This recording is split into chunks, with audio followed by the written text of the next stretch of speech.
Hello বন্ধুরা, আশা করি সকলেই খুব ভালো আছেন। তো বন্ধুরা, আজ আপনাদের সঙ্গে শেয়ার করতে চলেছি কেকের রেসিপি। আপনি যদি এভাবে একবার কেক বানিয়ে বাড়িতে তৈরি করে খান, তো বারবার এভাবেই কেক তৈরি করতে থাকবেন। খুব অপূর্ব স্বাদের এই কেক তৈরি হবে অল্প সময়ের মধ্যেই। সেরকম একটি ভিডিও আপনাদের সঙ্গে শেয়ার করতে চলেছি। তো চলুন আজকের ভিডিওটি আমরা দেখে নেব খুব অল্প সময়ের মধ্যেই। তো বন্ধুরা, প্রথমেই আমরা এখানটায় 2 প্যাকেট সুজি আমরা নিয়ে নিয়েছি। তার সঙ্গে আমরা সুজি 2 প্যাকেটই আমরা ভালোভাবে মিক্সচারে একটু পিষে নেব, ভালোভাবে ফাইন করে। তো ঠিক এভাবে আমরা পিষে নিয়েছি।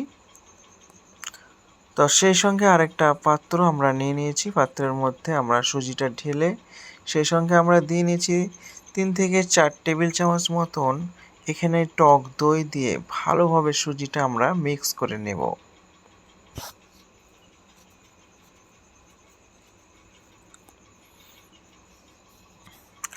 তো বন্ধুরা, মিক্স হয়ে আসলে এর মধ্যে আমরা এখানটায় গরুর দুধ ব্যবহার করেছি। এখানটায় মিনিমাম অল্প অল্প করে 4 থেকে 5 টেবিল চামচ মতন এখানে আমরা দুধ ব্যবহার করে নেব।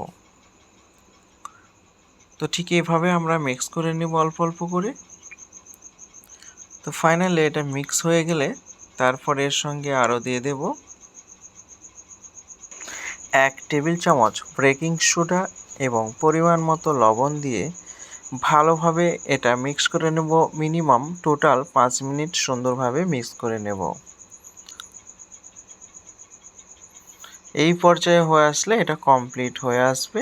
পাশাপাশি আমরা একটি থালা নিয়ে নিয়েছি। থালার মধ্যে সাদা তেল দিয়ে ভালোভাবে থালায় মিক্স করে নিয়েছি। তারপরে যে আমরা পুর তৈরি করেছি সেই পুর এখানটায় আমরা ঢেলে নিয়েছি। ঢেলে নেওয়ার পরে ভালোভাবে থালার মধ্যে ঠিক এইভাবে আমরা বরাবর আমরা দিয়ে নিয়েছি। তারপরে থালাটা একটু ঝাঁকিয়ে নিয়েছি। তো এটা কমপ্লিট হয়ে এসছে। ঠিক এরকম পর্যায়ে আমরা পাশাপাশি একটি কড়াই নিয়ে নিয়েছি। কড়াইটা ভালোভাবে গরম হয়ে আসলে তারপরে এই থালাটা বরাবর এইভাবে আমরা বসিয়ে দেব। তো এটা মিনিমাম 5 থেকে 6 মিনিট সময় লাগবে, তার মধ্যে এটা কমপ্লিট হয়ে আসবে। তো সো গাইস, দেখতে পাচ্ছেন এটা কমপ্লিট হয়ে এসছে। এবার এটা নামিয়ে নেব। সো গাইস, আমার চ্যানেলে নতুন হয়ে থাকলে অবশ্যই চ্যানেলটি সাবস্ক্রাইব করে সঙ্গে থাকবেন। সেই সঙ্গে আমরা 1 কাপ চিনি দিয়ে আর 1 কাপ পানি দিয়ে আমরা একটি সেরা তৈরি করে নেব। ফ্লেভারের জন্য আমরা এখানে এলাচ দিয়ে নেব। তো এটা ঠিক এরকম পর্যায়ে আসলে একটু আঠালো ভাব হয়ে আসলে ওপর বরাবর আমরা এভাবে ঢেলে দেব। তারপর 1 থেকে 2 মিনিটের মধ্যে এটা ঠিক এইভাবে একটু ঠান্ডা হয়ে আসলে এটা স্বাদ বেড়ে যাবে। আর ফ্লেভারের জন্যে আমরা এখানটায় দিয়ে নেব বিস্কুটের গুঁড়ো। এখানটায় নারকেলের গুঁড়ো বা যে কোনো ফ্লেভার আমরা এর সঙ্গে যুক্ত করতে পারবো।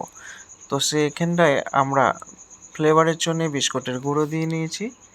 এইবার আমরা নিজেদের মতো পিচ করে নেব। ঠিক এরকম আমরা লম্বা বরাবর পিচ করে নিয়ে ঠিক আরে পিচ করে নেব।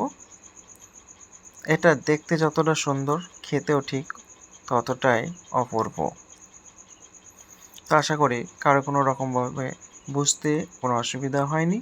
ঠিক এভাবে বাড়িতে বানিয়ে নেন আর দেখবেন এই অপূর্ব স্বাদের এই কেক খেতে দুর্দান্ত।